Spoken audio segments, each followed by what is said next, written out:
Good morning and welcome to our section of the service in which we study the scriptures that inform and inspire the worship for the day.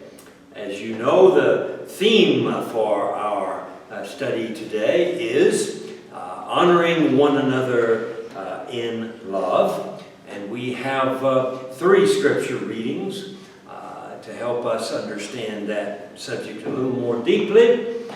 We first begin with a reading from the Old Testament, and this one comes from the book of Leviticus. And I'm going to read a section of it to you in just a moment. But just to refresh our memories, Leviticus is a book of the laws of the people of God. It's filled with all kinds of laws that the people of Israel had decided over several years of meditation and prayer and living together. These laws were the laws they needed to live by. And it includes, of course, the Ten Commandments, which is part of that. But today we're looking at a section from Leviticus 19, the 19th chapter, 11 through 18. And these are laws. Some of them sound like the Ten Commandments. That's where they came from, probably. But let's hear these now first, and then we'll focus on our key verse for the day. These are the laws that the people of Israel are to obey in their dealings with one another. Do not steal. Do not lie.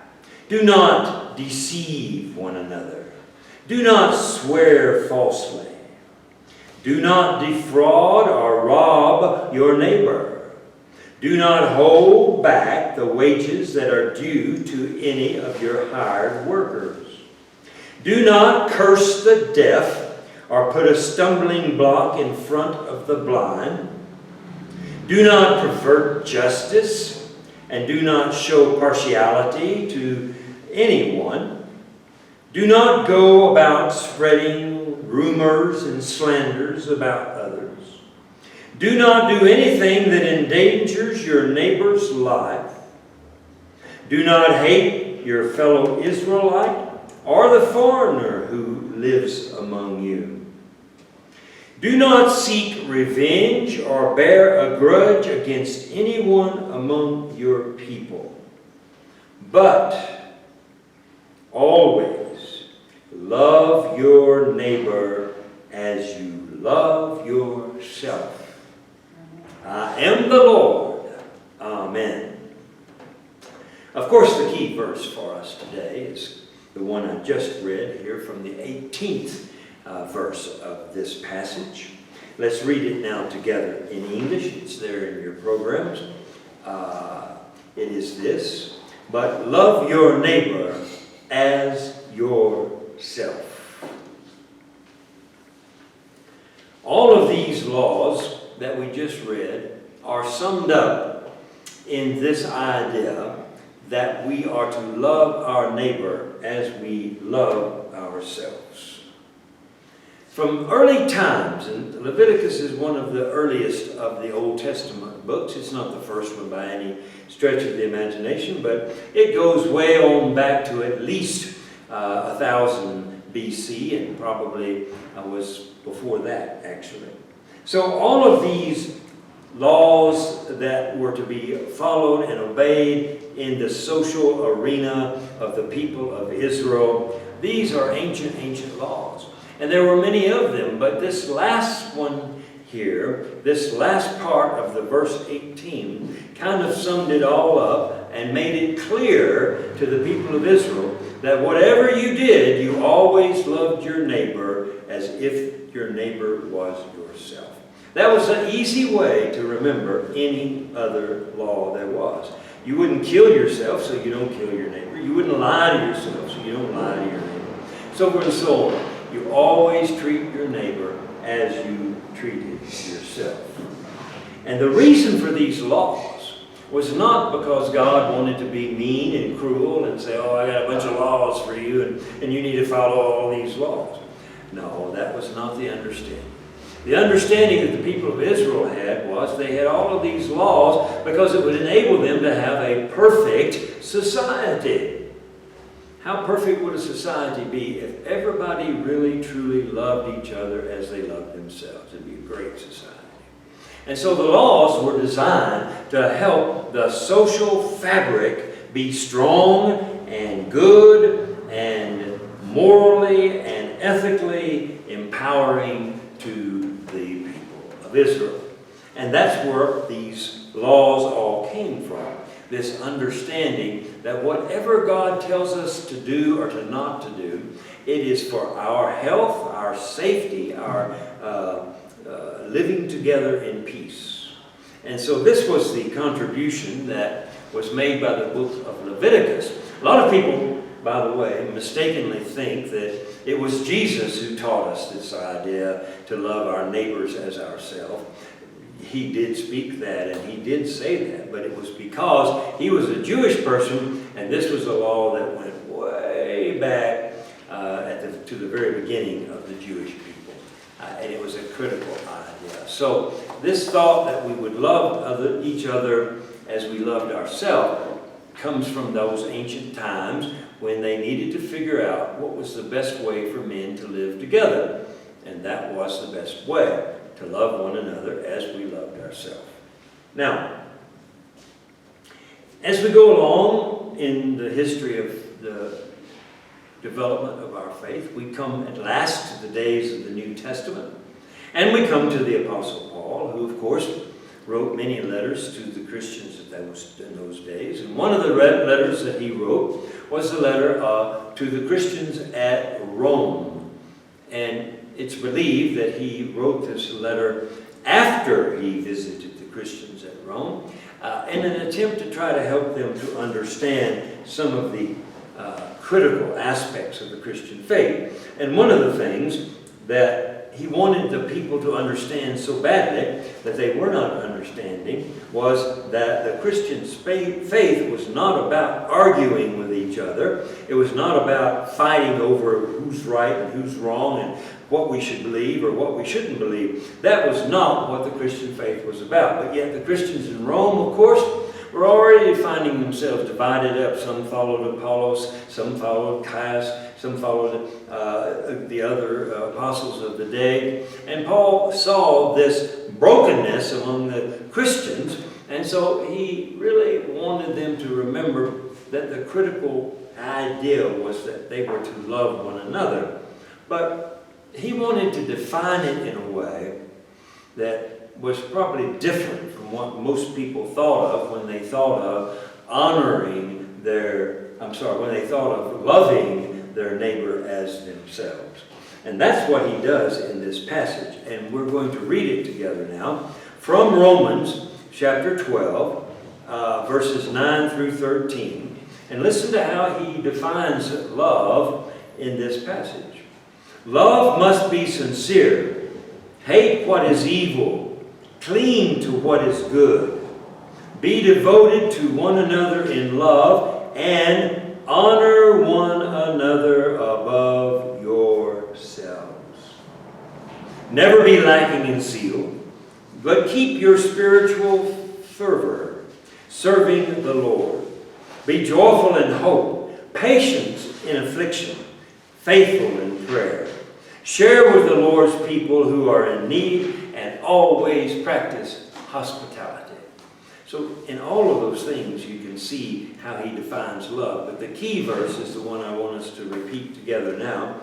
And that verse comes in verse 10, where it says, honor one another above yourselves.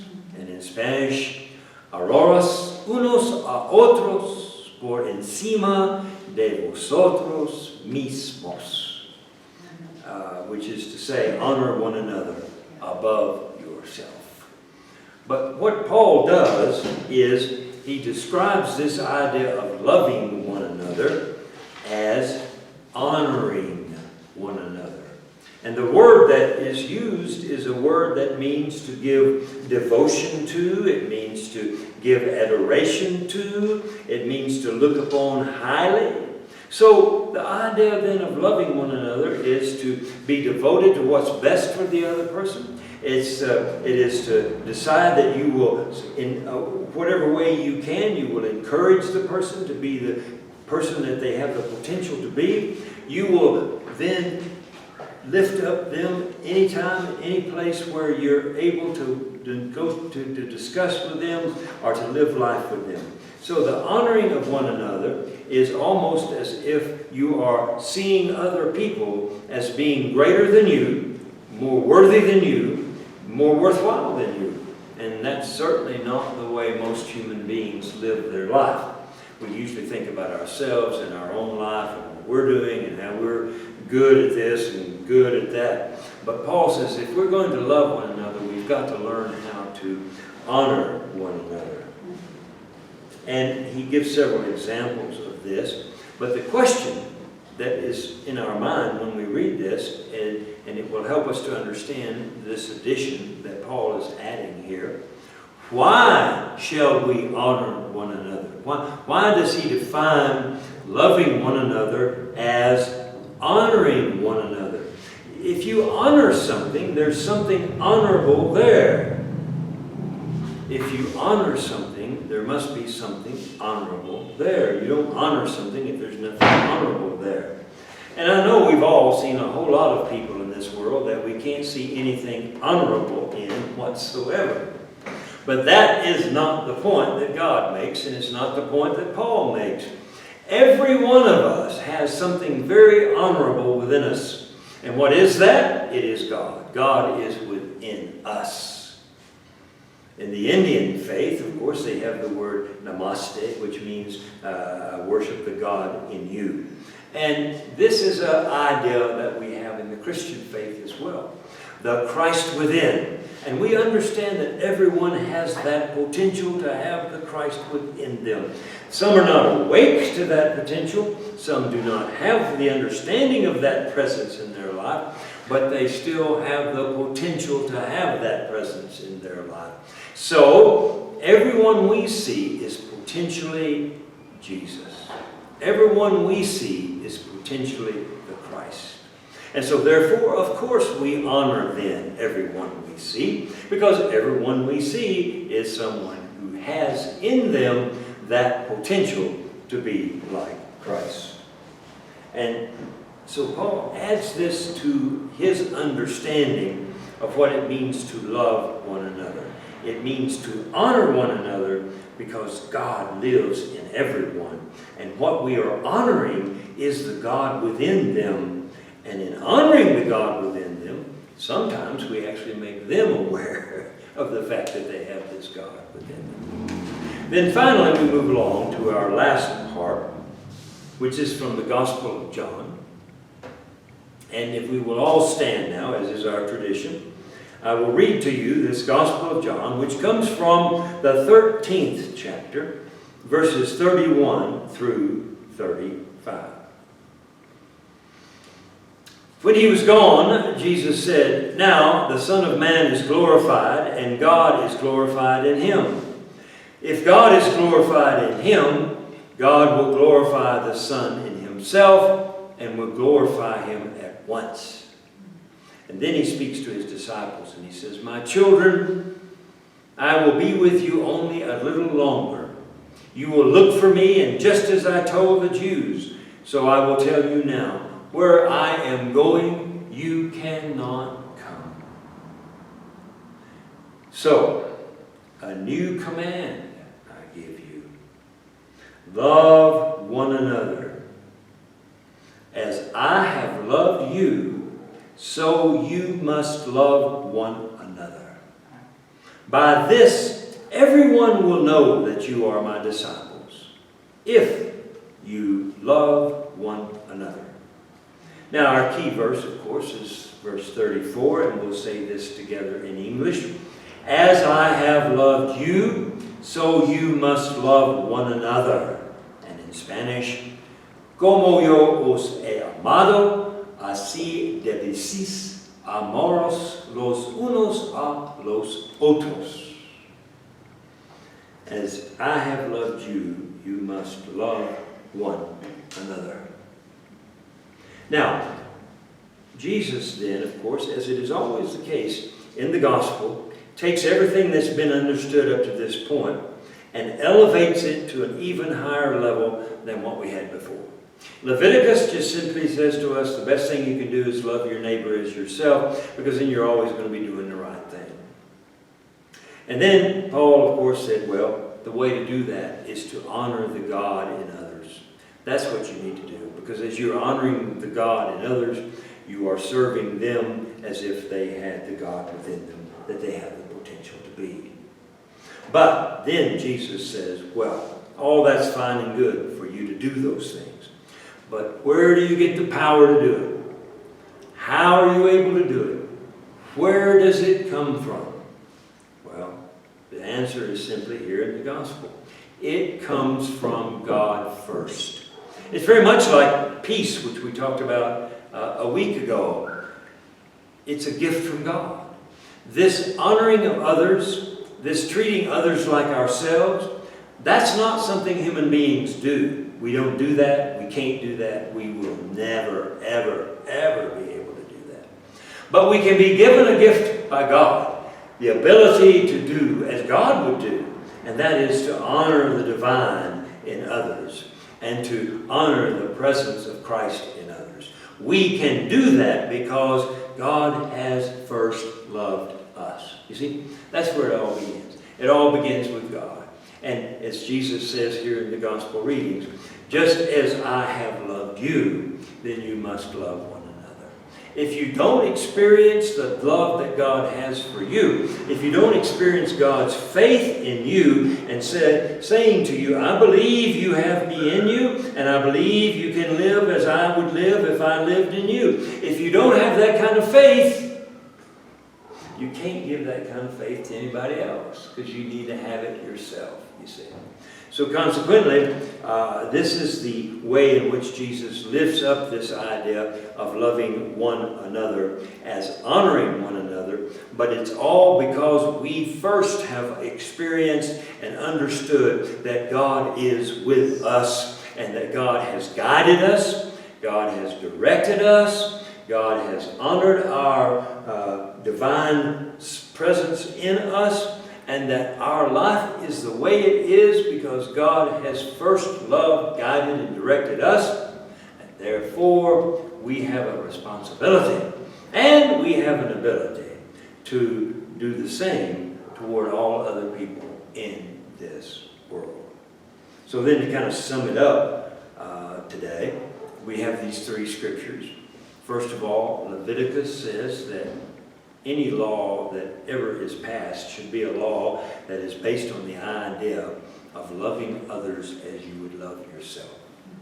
And then Paul expands it and says, yeah, and what that means is to honor the God that is in others. That's what that really means. And then Jesus, of course, makes the final point, and that is, yes, these are the things you must do, but you can only do them because I have first loved you, and you know my love, and because you know my love, you're now able to honor and love others as you would love yourself.